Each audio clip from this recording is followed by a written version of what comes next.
안녕하세요. 정치를 쉽게 풉니다. 정치 10단.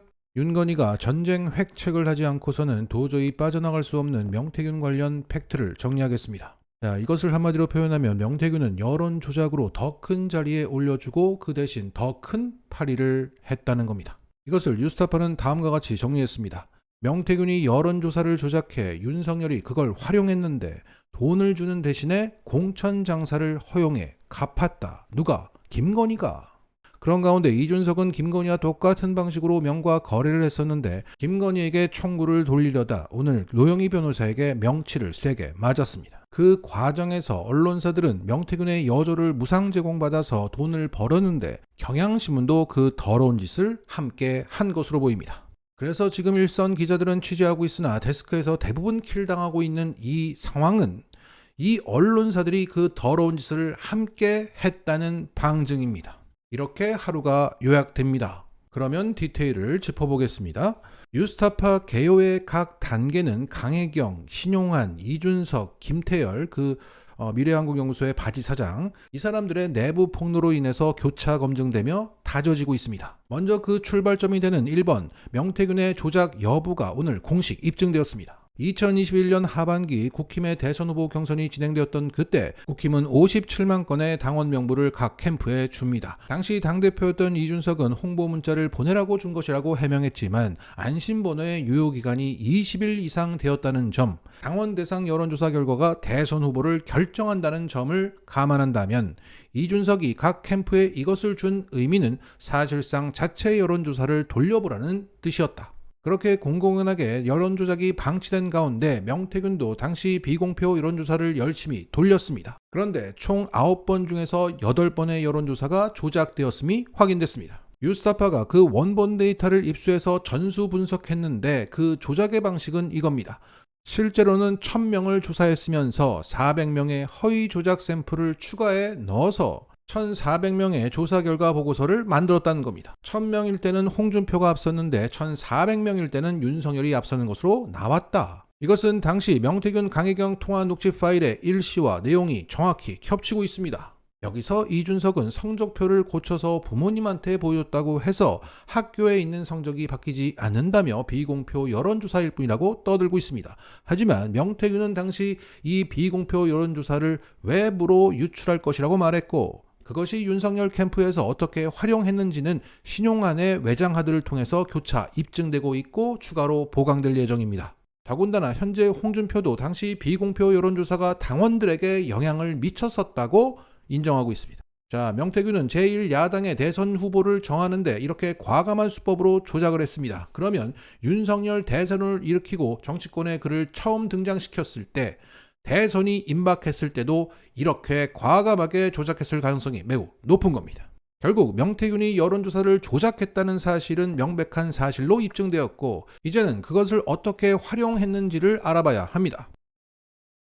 유익하셨다면 구독을 부탁드리고 좋은 영상으로 보답하겠습니다. 자, 이번의 경우에는 윤석열의 핵심 참모였던 신용한 폭로로 인해서 명태균 보고서가 윤석열 캠프에서 활용되었다는 것이 디지털 증거로 굳건히 입증되었고 그의 외장하드와 함께 이것이 국감장에서 다시 한번 다져질 예정입니다. 그리고 윤석열은 명태균의 여조를 자신의 홍보 수단으로 활용했었습니다. 동시에 국힘당은 이것을 회계 누락 보고해서 돈 타먹고 57만 건의 당원 명부를 유출해서 사실상 여론 조작을 조장해서 현재 정당 해산 위기에 내몰리고 있습니다. 무엇보다 오늘 겸성공장에 출연한 노영희 변호사는 윤석열을 위한 명태균의 공표된 여론조사 중에서도 불법이 있다. 머니투데이 의뢰, 유데일리 의뢰로 남아있는 게 있는데 당연히 의뢰한 언론사가 명태균에게 돈을 줬어야 함에도 그 언론사들은 돈을 주지 않았다는 겁니다. 그 여조가 조작되었다면 더 큰 문제겠지만 조작되었든 안 되었든 상관없이 국민들을 대상으로 공짜 여론조사가 즉 뇌물을 받아서 공표한 것이기 때문에 이것은 해당 언론사가 문을 닫아야 할 수준의 매우 중차대한 문제입니다. 쉽게 말해 사람들은 언론사의 공익성을 믿고 그 여조를 보는데 알고 보니 그것은 명태균의 사익이었던 겁니다. 현재 딴지 게시판에는 이와 관련된 정보들이 정리되고 있습니다. 2021년 2월부터 2022년 3월까지만 해도 유데일리 29번, 머니투데이 11번, 프라임경제신문 4번 이렇게 뇌물을 받아서 공표했다. 그리고 2021년 11월 경향신문도 명태균의 P&R 조사를 무상으로 받아 보도했다고 보입니다. 그래서 요즘 경향신문이 조용한 겁니까? 누군가가 공짜로 여줘줄게라고 하면 여론 조작 의도를 의심해야 할 언론사들이 와 공짜다 퍼날 했다는 겁니다. 엄청난 국기문란 행위입니다. 그런데 2021년 7월 윤석열은 머니투데이의 P&R 여론조사 공표 중단에 대해서 강력하게 항의했던 적이 있습니다. 거기에 당시 머니투데이는 외부 압력을 받아서 중단한 게 아니라고 해명했습니다. 그러니까 머니투데이는 2021년 초부터 오세훈 1위 여조, 이준석 1위 여조를 공짜로 받아서 뿌렸고 윤석열 1위 여조까지 뿌리다가 도중에 멈춘 거죠.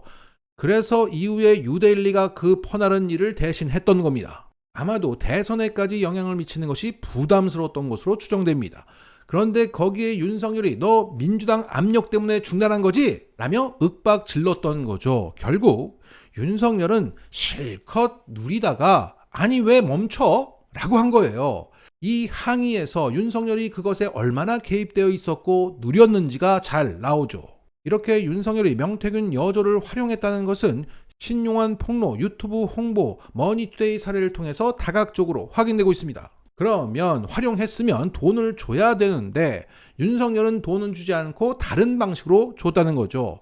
그래서 3, 4번은 윤건희뿐만 아니라 국힘 진영 전체가 공멸하는 내용들입니다. 왜요? 김종인, 오세훈, 이준석, 윤건희 모두 똑같은 방식으로 명과 거래했으니까. 자, 여기에 대해서 오늘 매우 흥미로운 얘기가 나왔습니다. 김태열 미래한국연구소 소장이 노영희 변호사에게 검찰 조사를 앞두고 이런 말을 했다는 겁니다. 2022년 지방선거를 앞두고 명태균이 공천 헌금을 고령군수 예비후보, 대구시의원 예비후보 등으로부터 받았는데 그 인원이 현재까지 A, B, C 정도라고 드러났는데 A, B, C, D, E, F까지 더 있다. 그러니까 명태균은 윤석열을 위한 여조대금 3억 7,500만 원을 받는 대신에 김영선 공천뿐만 아니라 최소 5명 이상으로부터 수억 원의 공천 헌금을 챙겼다는 거죠. 그런데 이 과정에서 명태균이 공천 헌금을 받기 위해서 김건희, 김종인 등에게 그들을 데리고 갔다는 겁니다. 자, 쉽게 말해서 내가 뭘 믿고 돈을 줘? 라는 사람들에게 명태균이라는 그림자는 자신의 몸통을 보여주면서 돈을 챙겼다. 특히 가장 많이 낸 고령군수 예비후보 배모 씨는 명태균, 김태열과 함께 김종인의 광화문 사무실에 갔고 명태균은 김종인에게 이렇게 그를 소개했다고 합니다. 이 사람은 우리에게 독립자금을 대주는 사람입니다. 그리고 명태균은 배모 씨가 돈이 많아서 그런지 더 뜯어내기 위해서 더 확실한 몸통, 김건희까지 보여주기 위해서 아크로비스타에 그를 데리고 갔다. 처음에는 실패하고 2차 시도 때 윤건희의 아크로비스타 이웃인 함성득 교수를 만났고 같이 올라가서 김건희에게 배모 씨를 인사시켰다. 이후 배모 씨는 안심하고 공천 헌금을 명태균에게 펑펑 줬다는 거죠. 그런데 끝내 당선은 안 됐고 돈을 돌려달라고 요청받자 김영선이 크게 고민했고 그 녹취가 지금 확인되고 있습니다. 그리고 김영선의 정치 후원금 계좌에서 받은 돈의 일부가 반환되었습니다.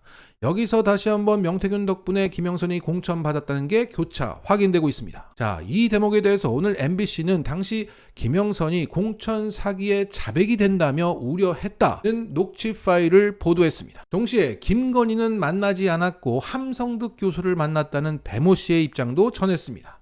그러면 최소한 아크로비스타까지 함께 갔다는 건 확인이 됐습니다. 더욱이 노영희 변호사는 땡땡일보와 명태균의 거래도 폭로했습니다. 2023년 말에 땡땡일보가 안동에서 지역 행사를 열었는데 명태균에게 이준석을 오게 해달라고 했고 그것을 성사시킨 대가로 3천만 원을 받았다. 그리고 땡땡일보는 그 능력을 인정해서 명태균에게 추가로 2억 원을 빌려줬다. 여기에 명태균은 즉각 노영희 변호사에게 법적 책임을 묻겠다는 글을 올렸습니다. 자, 노영희 변호사는 강혜경 씨의 녹취 파일 전체를 듣고 관련 자료, 관계자의 증언도 다 검토한 결과를 현재 말하고 있는 겁니다. 그리고 이 시각에도 그 주장은 교차 검증되고 있습니다. 그리고 김건희가 몸통이라는 증거도 보강되었죠. 오빠한테 전화 왔죠. 잘 될 거예요. 라는 통화음을 강혜경뿐만 아니라 김태열 소장도 들었다는 겁니다. 자, 오늘 명태균이라는 그림자와 몸통들이 거래하는 수법이 완전히 드러난 날입니다. 명태균은 김종인이라는 몸통의 그림자로 있으면서 그가 찍어주는 대상을 위한 여론 조작을 해서 더 높은 자리에 올려주고 그 후광 8위를 하고 국가산단과 같은 정보로 돈을 챙긴 겁니다. 그리고 명태균의 몸통들은 돈을 대신 지불해 주는 장사미사를 만나주고 공천에 신경 써주면서 명태균에게 진 빚을 우회적으로 갚은 겁니다. 이것을 한 줄 정리하자면 명태균은 여론조작으로 더 큰 자리에 올려주는 대신 8위를 했다. 그런데 그 수법 그대로 이준석과 명태균이 거래를 했답니다. 이준석은 전혀 사실이 아니라고 즉각 반박했지만 2022년 경기도지사 선거 여조를 이준석이 의뢰하는 명태균의 녹취가 나왔습니다. 그리고 노영희 변호사의 주장은 이겁니다. 이준석은 명태균에게 7, 8회 여론조사를 의뢰하고 돈을 안 냈다. 대금을 지불하지 않는 것은 명태균 씨와 이준석이 얼마나 끈끈한 관계인지 보여주는 것이다. 두 사람은 당대표 시절부터 대권주자 만들기 프로젝트를 위해서 똘똘 뭉쳤다.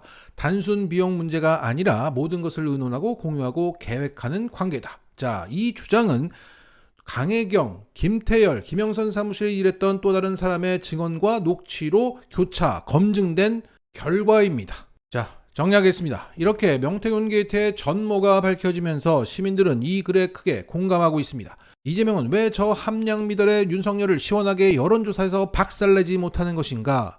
윤석열은 이재명과 싸우고 있지만 이재명은 지금 윤석열과 싸우고 있는 것이 아니다. 이재명이 대통령 되면 사법개혁으로 수십억 정관예우가 박살날 2,300명의 검사와 3,000명의 판사와 싸우고 있는 것이다. 김앤장 태평양 로펌하고도 싸우는 건 덤이다. 이재명은 윤석열과 싸우는 것이 아니다. 세상이 개혁되면 막대한 이득이 사라질 신문 2만 명, 방송 2만 명 정도라는 기레기와 싸우고 있는 것이다. 토건 마피아하고 싸우는 건 덤이다. 자, 이것이 현재까지 드러나고 있는 명태균 게이트의 본질입니다. 마치겠습니다.